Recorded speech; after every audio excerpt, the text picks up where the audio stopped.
Avant même qu'il pénètre dans le vestibule, elle alla ouvrir la porte et resta debout, à les y attendre, le regard fixé sur eux, les lèvres pincées. C'était sans doute le couple le plus élégant qui eût jamais mis les pieds dans la maison. Ils avaient l'air, tous les deux, de sortir d'un film ou d'un restaurant des Champs-Élysées. Très brune, elle portait un costume de soie crème sur lequel son sac à main mettait une tache rouge, comme ses lèvres en mettaient une sur la peau mate de son visage. Il la faisait passer devant elle. Elle hésitait, battait de ses grands cils qui devaient être artificiels. Comme les autres, elle montrait gauchement un journal qu'elle tenait à la main. « C'est bien ici, n'est-ce pas ?»« C'est ici. »« Et vous êtes la concierge ?»« Je suis la concierge. » Elle eut un coup d'œil un peu découragé à son compagnon, à qui elle semblait dire que c'était plus difficile qu'il n'avait prévu, ou que la concierge était coriace. Serait-il possible de vous parler quelques minutes? Peut-être avait-elle préparé son coup, ou bien improvisait-elle, à cause de l'accueil inattendu. Elle ouvrit son sac, comme si elle allait tout à coup se repoudrer, et saisit un billet qu'elle froissa dans sa main. « Je vous écoute. » La jeune femme jetait un coup d'œil vers la cage de l'escalier, où Vincent, le fils Sardo, était assis sur une marche. « Vous nous permettriez peut-être d'entrer un instant. À condition que vous parliez bas. Mon mari dort. Ma mère est venue vous voir, mais je n'ai plus de relation avec elle. Je vous présente mon mari. Enchanté. Vous comprenez, n'est-ce pas, que je suis la fille de monsieur Bouvet, oui, bien que vous ne lui ressembliez pas du tout. Vous ressemblez plutôt à votre mère. Vous permettez que je m'assoie. » Son mari était grand, noir de poil comme elle, vêtu comme on ne l'est pas dans le quartier, tout en gris, les épaules creuses. « Il y a près de 20 ans, dit-il, que ma femme est sans nouvelles de son père. Vous pouvez imaginer son émotion quand tout à l'heure, elle a lu le journal. Elle n'avait pas vu celui d'hier. Il se fait que nous étions à la campagne, chez des amis. Ce n'est que cet après-midi, en rentrant... » Madame Jeanne restait debout, à les observer l'un et l'autre, à essayer de deviner ce qu'ils allaient lui demander. Je suppose qu'il n'est pas permis de le voir. Qu'est-ce qu'il défendrait? J'ai les clés. C'est moi qui me suis occupé de tout avec les voisines. Je ne savais pas. J'avais pensé que peut-être, à cause des circonstances... Elle jeta un coup d'œil à son mari, comme pour lui demander conseil. Ma femme voudrait que vous lui permettiez de vous poser quelques questions. Elle est très bouleversée et ne sait pas comment s'y prendre. Elle avait ouvert la main, en tout cas, et le billet chiffonné se trouvait maintenant sur la table. D'après le journal, c'est vous qui faisiez son ménage. Je suis sûr qu'il avait confiance en vous et qu'il vous parlait librement. Est-ce qu'il vous a jamais parlé de moi? Jamais. Ni de ma mère, ni de votre mère, ni de personne. Vous vouliez dire qu'il ne parlait pas? Il parlait comme tout le monde, du soleil, de la pluie, de Paris, des choses qui se passaient dans le monde, des locataires, du jeune Vincent que vous avez vu dans l'escalier. Il était triste, renfermé? Non, madame, il paraissait fort heureux. Il recevait beaucoup de lettres. Il n'en recevait jamais. Et, comment dirais-je, il vivait pauvrement. En prononçant ce mot, elle ne pouvait s'empêcher de jeter un coup d'œil à la loge. Ferdinand venait de se lever dans l'alcôve, et on l'apercevait en caleçon, qui se dirigeait vers la table de toilette. La concierge alla tirer le rideau. Il ne manquait de rien. Il était heureux. Le matin, j'allais lui préparer son petit déjeuner, qu'il prenait dans son lit en lisant le journal. Puis il s'habillait, descendait, me disait un petit bonjour en passant, et allait faire sa promenade. Pendant ce temps-là, je rangeais chez lui. Il ne mettait pas beaucoup de désordre. La plupart du temps, je pouvais l'apercevoir, par la fenêtre, devant les boîtes des quais. Il connaissait tous les bouquinistes et allait faire la parlotte avec eux. Il achetait des livres rares, demanda le mari. Pas de livres, seulement des images, et qui ne lui coûtaient pas bien cher, de celles qu'on vendait à l'épicerie de mon village quand j'étais gamine. Le plus souvent, il allait jusqu'au boulevard Saint-Michel pour acheter de la charcuterie et revenait avec son petit paquet, montait, mangeait devant la fenêtre. Il buvait du vin, ni alcool, rien que de l'eau, et du café, jamais plus de 2 tasses par jour. Il était malade. Il prenait des pilules, dont il avait toujours une petite boîte dans sa poche. Mais je ne l'ai jamais vu vraiment malade, sauf du rhume qu'il a fait il y a 2 ans et qu'il a tenu 3 jours au lit. Après le déjeuner, il s'offrait une petite sieste, puis l'été allait se promener à nouveau et presque toujours était rentré à 9 heures. Il ne recevait pas de visite. Jamais. Vous êtes sûr qu'il ne vous a jamais parlé de moi? Mon prénom est Nadine. Non, madame. Vous n'avez pas vu dans ses affaires une photographie de petite fille? Non, madame. Il vous est arrivé pourtant de jeter un coup d'œil sur ses papiers. Quels papiers? Tout le monde a des papiers, des pièces officielles, de vieilles lettres, que sais-je. Il n'en avait pas. Ma mère est montée dans l'appartement. Avec l'inspecteur de police, oui. Vous nous permettriez de monter aussi? Bien sûr. Madame Jeanne était même contente de leur montrer la chambre et le mort, comme par défi. Mais ils se trompaient s'ils pensaient qu'ils allaient pouvoir toucher à quoi que ce fût. Elle les précéda dans l'escalier. C'était devenu un rite. Puis elle les fit attendre sur le palier pendant qu'elle allait allumer les bougies.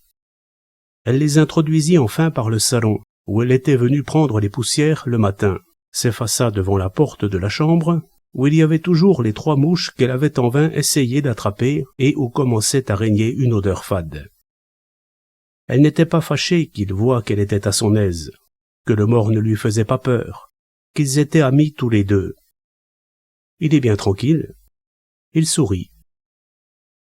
Elle surprenait leur regard aux meubles dont les portes et les tiroirs étaient barrés par des scellés. Je suis certaine que mon père a cherché à me retrouver, quand je pense que nous vivions dans la même ville. Madame Jeanne remarqua que la jeune femme ne faisait pas le signe de la croix avec le brin de buis, dont elle semblait ignorer l'usage. Son mari non plus. Elle se tamponnait inutilement les yeux de son mouchoir, au risque d'y laisser quelques-uns des longs cils collés à ses paupières. Je suppose que vous ignorez quand l'enterrement aura lieu. Nous avions tout arrangé pour demain. Un enterrement très convenable, avec une absoute à l'église, mais la police est venue tout à l'heure me dire d'attendre. Ils se regardèrent encore. Ils avaient hâte de sortir, de retrouver le soleil, l'air pur du dehors, mais en même temps ils étaient déçus. Ils traînaient, comme s'ils espéraient toujours que quelque chose allait se produire. Je suppose que je dois, comme l'a fait ma mère, aller donner mon adresse à la police. Peut-être bien, c'est votre affaire. Vous êtes sûr qu'il n'était pas malheureux? Oui, madame. Je vous remercie. Il descendait, pendant que la concierge refermait la porte à clé et mettait celle-ci dans la poche de son jupon, s'attardait dans l'escalier, passait devant le gamin toujours assis qui les regardait de bas en haut, d'un œil encore plus méfiant que la concierge. Dans le vestibule, il s'arrêtait, hésitant. Si, par hasard, vous vous souveniez d'un détail qui pourrait nous intéresser. Le mari tenait à la main une carte de visite qu'il se préparait à tendre. C'est lui qui parlait. Je veux dire qui pourrait intéresser ma femme. Elle est brouillée depuis longtemps avec sa mère, et si vous avez vu celle-ci, vous devez le comprendre. C'est à cause de sa mère que ma femme n'a presque pas connu son père. Il est à peu près impossible qu'il ne se soit pas souvenu d'elle et n'ait pas cherché à la retrouver. Il remit enfin sa carte. Je vous en saurai un gré infini. De jour, vous pouvez me téléphoner à mon bureau. À droite, vous avez notre adresse personnelle. Ils s'en allèrent, elle juchée sur ses hauts talons, lui, les épaules rentrées, tirant une cigarette d'un étui d'argent, et la portière du taxi se referma. La voiture n'avait pas démarré qu'ils avaient l'air de se disputer, comme pour se reprocher mutuellement leur maladresse. La concierge lut la carte. Frank Gervais et Willy Goldstein, tableaux anciens, 135 bis rue Saint-Honoré. On avait biffé Goldstein. D'autre part, on avait ajouté l'adresse privée, 62 quai de Passy.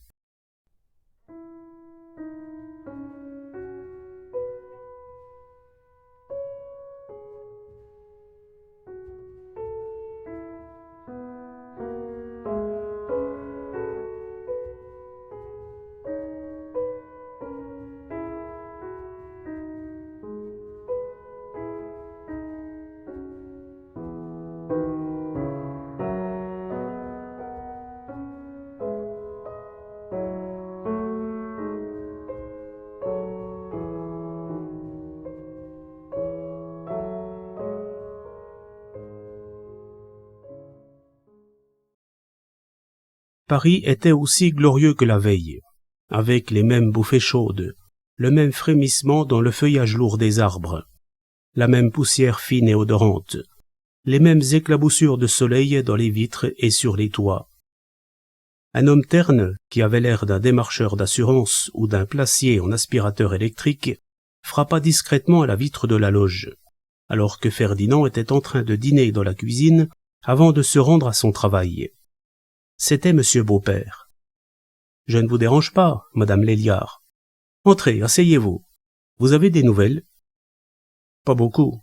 Je suis plutôt venu en chercher. » Il la regardait comme s'il savait qu'elle avait quelque chose à lui apprendre. Sa fille vient de passer en compagnie de son mari. Ils m'ont laissé leurs cartes. Ils ont même mis 100 francs sur la table. Elle n'a rien dit. Elle a parlé de papier, de photographie. Ils sont montés. Il n'est venu personne d'autre. Monsieur Beaupère copiait soigneusement l'adresse dans un gros calepin noir qui fermait à l'aide d'un élastique. Non, à part des voisins. Voyez-vous, Madame Léliard, ces gens-là ont raison. En quoi ont-ils raison? Se rebiffa-t-elle. Le vrai Bouvet est mort, il y a 2 ans, en Indochine. Il ne peut pas y avoir 2 Bouvets? Pas avec le même état civil. J'aimerais être sûr que personne n'est venu rôder par ici, car il est probable que quelqu'un connaît la vérité. À part la vieille demoiselle. Quelle vieille demoiselle? Je lui ai dit madame, et elle m'a reprise en disant qu'elle était demoiselle. Elle a au moins 70 ans. Justement. Pourquoi, justement? Parce que les gens qui ont connu M. Bouvet jadis sont nécessairement de vieilles gens. Je n'y avais pas pensé. Quand est-elle venue? Hier après-midi. Elle a été la première. Je croyais qu'elle cherchait une chambre, car c'est le genre à chercher une petite chambre sur la cour. Vous voulez dire qu'elle était modestement habillée? Pauvrement. Elle n'osait pas entrer. Je suis allé au-devant d'elle. Que vous a-t-elle dit? Presque rien. D'abord sa lèvre tremblait si fort qu'elle ne pouvait parler. Elle est très grosse, avec une figure ronde et pâle, de gros yeux d'enfant. Elle a montré le journal, comme ils font tous en murmurant. C'est bien ici. Et j'ai vu qu'elle avait un bouquet de violettes à la main. J'ai été touché. J'ai demandé, vous le connaissiez? Mon idée était qu'elle habitait dans le quartier, qu'elle lui avait parlé quand il faisait son petit tour du matin ou de l'après-midi. Vous voudriez le voir? Elle a fait non de la tête. Elle était sur le point de pleurer. C'est vrai qu'il n'a pas souffert. Puis elle a encore posé une question. Il y aura de quoi pour l'enterrement? Je lui ai répondu que oui, qu'il avait de l'argent dans sa poche, que j'avais déjà commencé à passer une liste, et elle a cherché dans son sac à main comme pour y prendre de la monnaie. Elle n'en a pas eu le temps, car c'est à ce moment-là que la vampire est arrivée. La quoi? La vampire. Ce n'est pas ainsi qu'on dit? La femme qui est venue avec l'inspecteur et qui aurait fracturé les meubles si on l'avait laissée un instant toute seule. Vous êtes sûr de n'avoir jamais vu auparavant cette vieille demoiselle dont vous parlez? Je connais presque tout le monde dans le quartier. J'y suis depuis 40 ans. Elle ne me rappelle rien. Elle est partie à pied. En pantoufles. J'ai remarqué ses pantoufles. Ce sont les mêmes que les miennes. S'est-elle dirigée vers le boulevard Saint-Michel? Non, vers le pont de la Tournelle. C'est la seule personne qui soit venue? À part le vieux, mais lui ne m'a pas adressé la parole. Monsieur Beaupère lui inspirait confiance. Il n'avait pas du tout l'air d'un policier, et il devait avoir des petits-enfants. On sentait qu'il gagnait honnêtement, durement sa vie. Il n'essayait pas de la prendre en traître. Quel vieux! Celui-là, c'est une tête que j'ai déjà vue quelque part. Une sorte de clochard, comme il en rôde toujours par ici. C'était hier soir aussi, mais plus tard. Mon mari était parti. Je l'ai vu juste en face, adossé au parapet. Et il regardait la maison, les fenêtres de M. Bouvet en particulier. Je l'ai observé un bout de temps en me demandant s'il se déciderait à traverser la rue. Il ne l'a pas fait. Non, il est parti. Puis je l'ai revu qui cassait la croûte à la même place, avec un litre de vin à côté de lui. Vous croyez qu'on va me le laisser? Qui?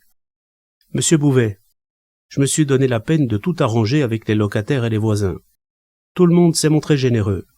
Puis tout à coup, vous croyez, vous, que c'était le mari de cette femme? Je ne sais pas. De toute façon, il l'a quittée, n'est-ce pas? Et il devait avoir ses raisons. Ce n'est pas pour être embêté par elle une fois mort. Il est si bien là-haut. Vous ne voulez pas monter un moment? Monsieur Beaupère n'avait pas le temps, et il devait encore téléphoner à la mairie de Langeac, où, tout à l'heure, il n'avait trouvé personne pour lui répondre.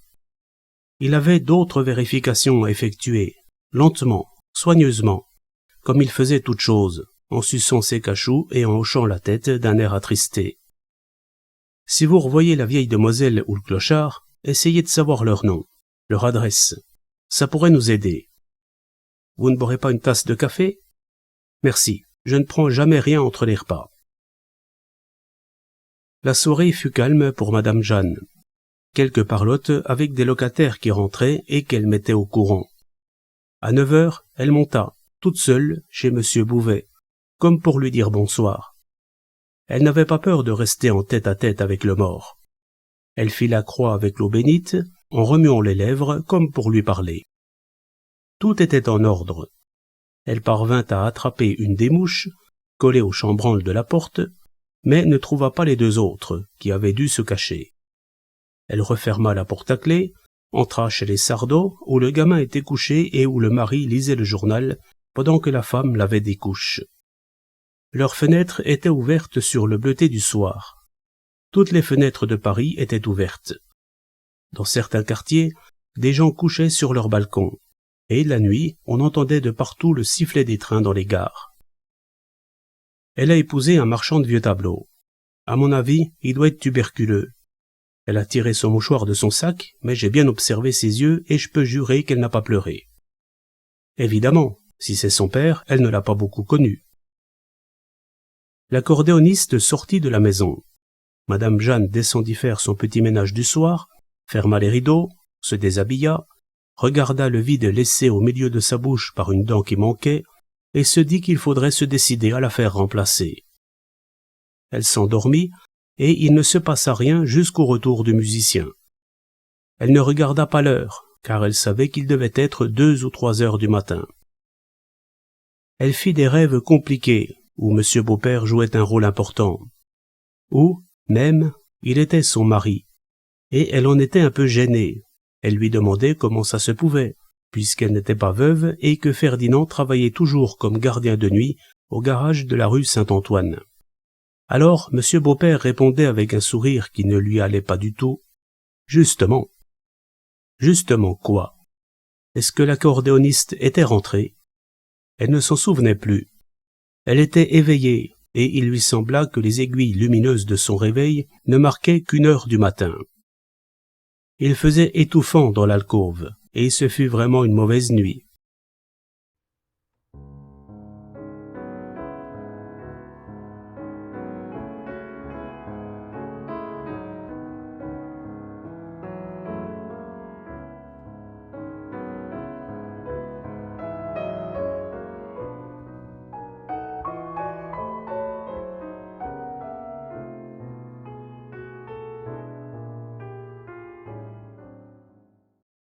En se réveillant, le matin, elle avait l'intuition, Dieu sait pourquoi, qu'il s'était produit un événement déplaisant, que les choses n'étaient pas comme elles devaient être, et elle se sentait coupable, sans savoir au juste de quoi. Le ciel était un peu plus voilé que les jours précédents, avec une légère brume qui flottait au-dessus de la Seine, où les péniches commençaient à se mettre en mouvement. Elle alla chercher les poubelles dans la cour, les rangea au bord du trottoir, rentra se préparer du café et se coiffa pendant que l'eau chauffait. Elle n'avait jamais eu de chance, mais elle ne se plaignait jamais non plus. Quand elle avait épousé Léliard, qui à cette époque-là était sergent dans l'armée, elle ne savait pas qu'il était épileptique, et il ne s'était pas encore mis à boire. Ce n'était pas un homme. 3 fois, elle avait été enceinte, et 3 fois, elle avait eu un enfant mort-né. La dernière fois, elle avait failli y rester, et le médecin lui avait recommandé de ne plus essayer. Elle avait passé 50 ans, et elle ne se sentait pas vieille. Toute petite et maigre qu'elle était, elle n'avait pas trop de mal à coltiner ses poubelles. Elle poussa un soupir en pensant à l'appartement qui allait être loué à de nouveaux locataires, et, comme prise de panique, elle éprouva le besoin d'y monter tout de suite. Elle dut redescendre, une fois au premier, parce qu'elle avait oublié sa clé.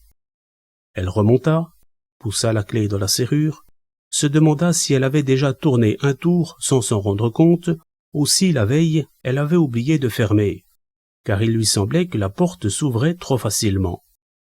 Elle traversa le salon sans regarder, pénétra dans la chambre, et, tout de suite, sentit qu'il y avait quelque chose de changé. Le corps de M. Bouvet était à sa place dans le lit, mais elle était sûre que sa position n'était pas tout à fait la même, qu'il était plus à droite, ou plus à gauche, ou plus haut, ou plus bas. Il n'avait pas pu bouger tout seul. Quelqu'un était venu. Quelqu'un avait touché au lit. Il y avait des plumes par terre, qui provenaient ou du matelas ou des oreillers. Elle tourna la tête et vit que les scellés avaient été coupés.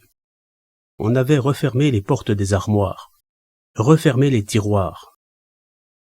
Alors, elle ne se sentit plus en sécurité. Elle gagna vivement le palier, appela à mi-voix. « Madame Sardeau! Madame Sardeau !» Elle oubliait qu'il était 6 heures du matin et que les Sardeau dormaient encore. « Madame Sardeau, c'est moi. Venez, vous ou votre mari. » C'est le mari qui ouvrit la porte après avoir passé un pantalon sombre. Il était pieds nus. « On est entré chez M. Bouvet. » La femme suivait, puis le gamin, qui paraissait beaucoup plus grand dans son pyjama. Quelqu'un a fait sauter les scellés et a touché au lit. Ils entraient dans le logement, craintifs, soudain plus respectueux. Il faudrait avertir la police. Personne n'avait le téléphone dans la maison. « Vous ne voulez pas y aller, monsieur Sardeau ?» Il s'habilla rapidement, mit une casquette sur sa tête, tandis que la mère essayait en vain de faire recoucher son fils. « Vous n'ouvrez pas les volets ? Je pense qu'il vaut mieux ne toucher à rien. » Elle se sentait coupable. Se rappelant sa mauvaise nuit, elle était presque sûre à présent d'avoir tiré 2 fois le cordon pour le musicien. « Vous restez ici un moment. » Elle monta au 5e, réveilla l'accordéoniste qui lui parla d'abord à travers la porte. « Excusez-moi de vous déranger, il se passe des choses dans la maison, et j'ai besoin de savoir à quelle heure vous êtes rentrée. »« Vers 2h30, madame Jeanne. » Il les rejoignit sur le palier du 3e.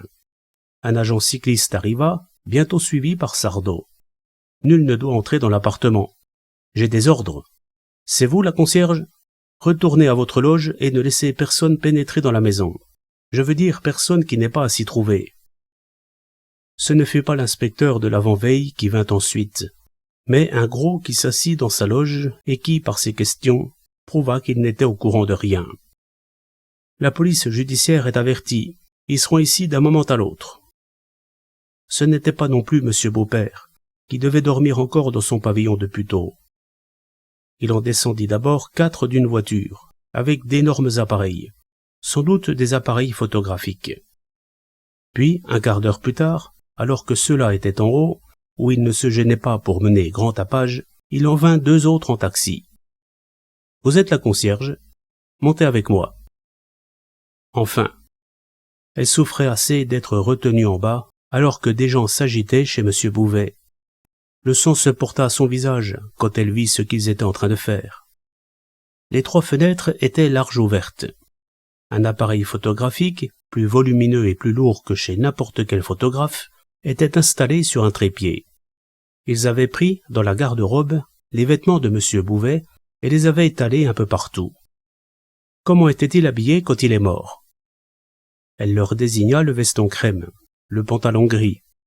Quand elle regarda dans la chambre, un cri lui sortit de la gorge, car on avait retiré le matelas, et le corps maintenant était étendu à même le sommier, sans drap, sans rien. Assis sur une chaise, dans un coin de la pièce, un des hommes comptait à mi-voix des pièces d'or. « Combien ? » ?»« J'en suis à 900, chef. Il en reste quelques-unes. » Et il se remettait à compter en remuant les lèvres. Cela sortait du matelas éventré. Il devait l'être avant l'arrivée de la police, puisque la concierge avait remarqué quelques plumes qui n'avaient pu venir d'ailleurs. 2 des hommes, comme il l'aurait fait d'un mannequin, étaient occupés à habiller le corps, et, leur travail achevé, l'un d'eux le prit carrément sur son épaule et l'amena dans le salon en pleine lumière.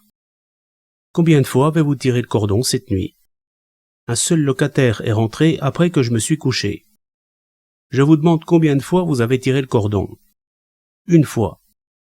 Vous en êtes sûr? Elle regarda M. Bouvet qu'ils étaient en train d'installer sur une chaise, devant l'appareil photographique, et n'eut pas le courage de mentir. Je n'en suis pas tout à fait certaine. J'ai passé une mauvaise nuit. Il faisait chaud. J'ai rêvé.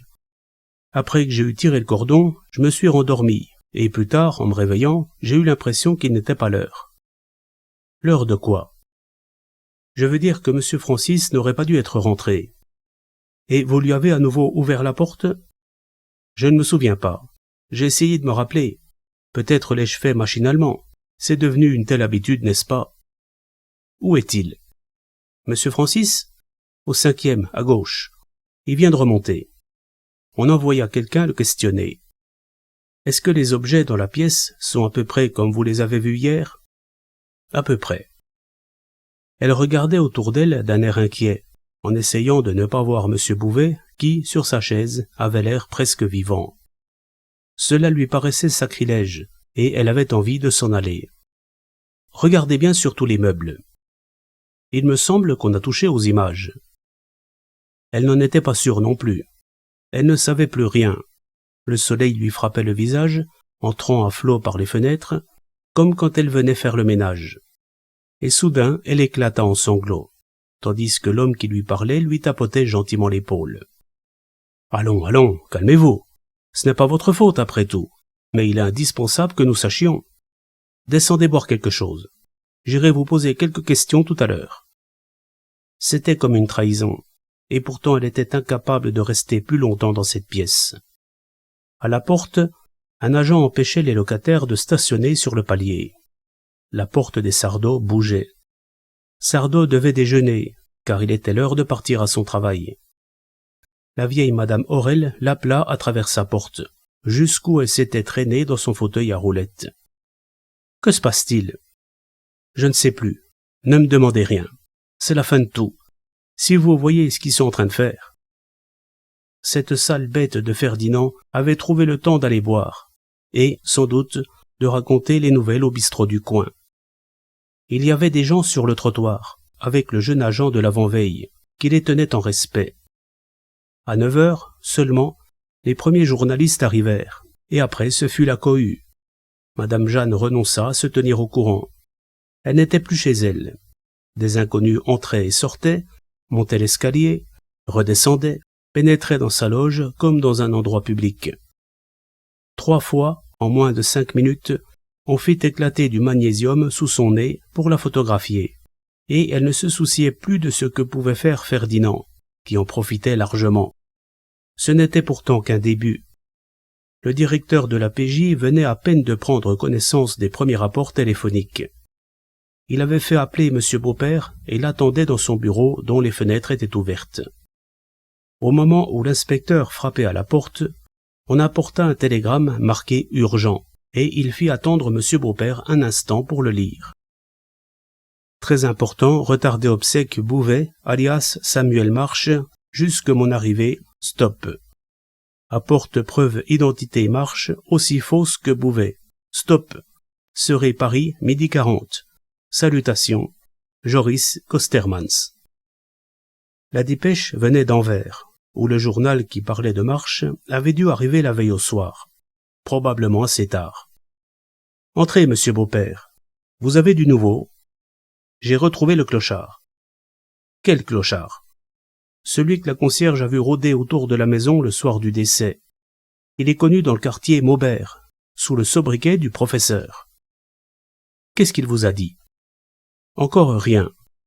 Quand je l'ai découvert, hier, vers 11 heures du soir, il était complètement ivre. Je l'ai fait conduire au dépôt. Je m'y rendais pour le voir quand vous m'avez fait appeler. » Il n'ajouta pas qu'il n'avait guère dormi. Cela se voyait à son teint plus gris que jamais, à ses yeux soulignés de grandes poches molles.